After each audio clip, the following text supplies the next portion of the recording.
Hello దోస్తులు, మీకోసం ఒక మంచి టిఫిన్ సెంటర్ అయితే తీసుకొని వచ్చేసాను. ఇక్కడ దోశ తింటే మాత్రం ఫిదా అయిపోవాలి. ఇక్కడ అయితే బేగం బజార్ దోశ అయితే చాలా స్పెషల్. ఈ ప్లేస్ అయితే ఎక్కడో కాదు, మన నాగోల్ బండ్లగూడ మోర్ ఆపోజిటే. ఇప్పటి నుంచి నాగోల్లో ఉండే వాళ్ళు బేగం బజార్ టేస్టీ దోశ తినాలి అంటే బేగం బజార్ కి వెళ్ళడం అవసరం లేదు, ఈ ప్లేస్ కి వస్తే సరిపోతుంది. ఇక్కడ అయితే దోశతో పాటు ఇడ్లీ, వడ, బోండా అనేక రకమైన టిఫిన్స్ కూడా దొరుకుతాయి. ఈ టిఫిన్ సెంటర్ వాళ్ళు morning and evening 2 times tiffins అయితే ప్రొవైడ్ చేస్తున్నారు. టిఫిన్ సెంటర్ అయితే చాలా హైజెనిక్ అండ్ నీట్ గా ఉంది. నేనైతే మసాలా దోశ తీసుకున్నాను ఫ్రెండ్స్. టేస్ట్ అయితే చాలా ఆసమ్ గా ఉంది. సేమ్ టు సేమ్ డిట్టోకి డిట్టో బేగం బజార్ దోశ తిన్నట్టే అనిపిస్తుంది ఫ్రెండ్స్. టేస్ట్ అయితే అద్రిపోయింది అని చెప్పాలి. దోశతో పాటు నాకైతే 2 చట్నీలు ఇచ్చారు, టమాటా చట్నీ అండ్ వైట్ చట్నీ. చట్నీలు అయితే అబ్బా సూపర్ సూపర్ సూపర్ అని చెప్పొచ్చు ఫ్రెండ్స్.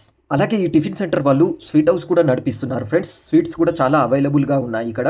అలాగే ఈ స్వీట్ హౌస్లో బూందీ, కార, లడ్డు, డ్రై ఫ్రూట్ లడ్డు, ఇంకా చాలా వెరైటీ ఆఫ్ స్వీట్స్ కూడా దొరుకుతాయి ఇక్కడ. అలాగే స్పెషల్గా బాదం మిల్క్ అండ్ రసమలై కూడా దొరుకుతుంది. ఈవినింగ్ టైంలో అయితే చాట్ కూడా అవైలబుల్గా ఉంటుంది. ఇక్కడైతే పానీపూరి, దహిపూరి, అలాగే కట్లెట్ చాలా ఫేమస్ ఫ్రెండ్స్. నేనైతే దోశ తిన్న తర్వాత బాదం మిల్క్ టేస్ట్ చూద్దామని తీసుకున్నాను.